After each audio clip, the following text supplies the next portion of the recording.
Have you ever really thought about where secret societies come from? I mean, way, way back.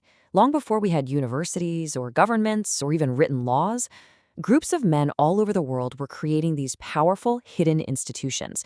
They weren't just social clubs, no, these were the original secret societies.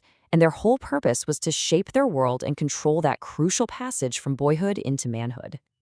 It's a huge question, right? It gets to the very heart of how we build societies. Today, we mark that transition with a birthday, maybe a graduation. But for our ancestors, the answer was a lot more intense. It wasn't something that just happened over time. It was a deliberate, transformative, and honestly, a pretty brutal trial. And that whole journey started in a place that was completely cut off from the rest of the world, a world built exclusively for men. They called it the men's house. And you've got to understand, this wasn't just some clubhouse. It was like the tribe's university, its courthouse, and its church, all rolled into one sacred, forbidden building. Inside these walls, all the important stuff, the sacred knowledge, tribal history, the duties of a man, all of it was passed down from one generation to the next. And here's the crazy part. This wasn't just in one place. It was a global phenomenon. From the Aravaro in New Guinea to the Kiva of the Pueblo Indians in the Americas, all the way to the Kashim of Eskimo tribes in Alaska. The men's house was a fundamental building block of society for countless cultures all across the world. So how did a boy get inside this exclusive world? Well, the price of admission was an ordeal designed to completely break him down so he could be rebuilt as a man. And that really is the key to all of this. See, in their eyes, manhood wasn't something you just grew into. Nope, it was an identity you had to earn, a status you were only given after you passed a series of absolutely harrowing tests. The process was shockingly methodical. First step, seclusion. The boys were literally torn away from their mothers, from the female world they'd known their whole lives. Then came deprivation. They were starved, kept awake for days, made to feel weak and disoriented. And finally, torment. We're talking extreme physical and psychological pain. But this wasn't random cruelty. Every single step was designed to shatter their old identity and push them to their absolute limits. And if you think I'm exaggerating, listen to this account from an early observer. He's describing an ordeal called huskanawing. The goal was to basically induce a state of psychosis, a complete break from reality. The boys were pushed so far past the brink of sanity, you can just imagine the terror. So what happened to the boys who couldn't handle it? Well, the answer is pretty grim. Several of them would die during the process. And the elders? They actually defended this. They saw it as necessary, a brutal way to weed out anyone they thought was unfit to be a man. But believe it or not, all that physical and mental torment, that was only part of it. At the absolute peak of their terror and confusion, the boys were finally let in on the society's most powerful secret. Okay, so you have to put yourself in the shoes of someone back in the village, a woman or a child. While this initiation is happening, these terrifying, unearthly sounds start echoing from the woods. They believe these are the voices of spirits, beings like Darmaloon or Twanyirika, who have come to literally devour the boys, and then, if they're worthy, spit them back out as men. And here it is. This is the great secret. The terrified novice at his absolute breaking point is finally shown the truth. That terrifying voice of a god?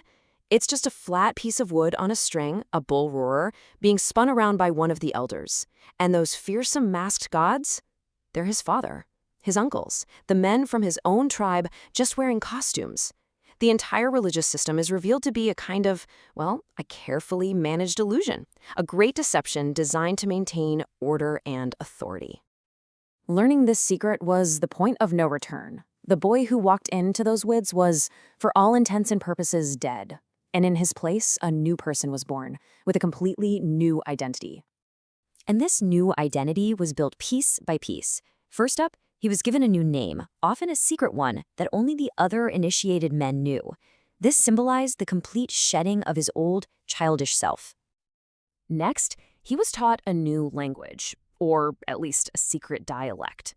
It was basically a code, a way to separate the initiated men from everyone else, and it just reinforced the whole mystery and power of their society. So you have a new name and new language, and it all adds up to one thing, a new life. It was a symbolic death and resurrection.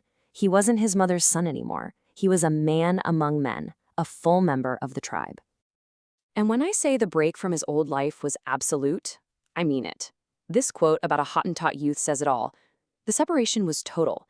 If he was ever seen even just chatting with his mother again, he'd be shamed and treated like a baby. He was now expected to show his new allegiance and prove he was no longer a child. So, after being reborn, this new man enters a very rigid social structure. Sure, he's a man now, but he's at the very bottom of a pyramid of power, a pyramid completely controlled by the elders. See, this secret society of initiated men, it wasn't just a social club, it was the government. They had a total monopoly on power. They enforced the laws, they controlled the best food, they arranged all the marriages, they acted as the judges. They were, for all intents and purposes, the tribe's ruling class. And they held on to this power with some pretty clever tools. Take food taboos, for example. They were presented as these sacred, divine laws. A young man might be told that if he eats a certain kind of meat, a god will strike him down. What was the real effect? Well, first, it created absolute discipline, and second, not so coincidentally, it made sure that the best, tastiest food was always saved for the old men at the top. So that leaves us with this big, fascinating question.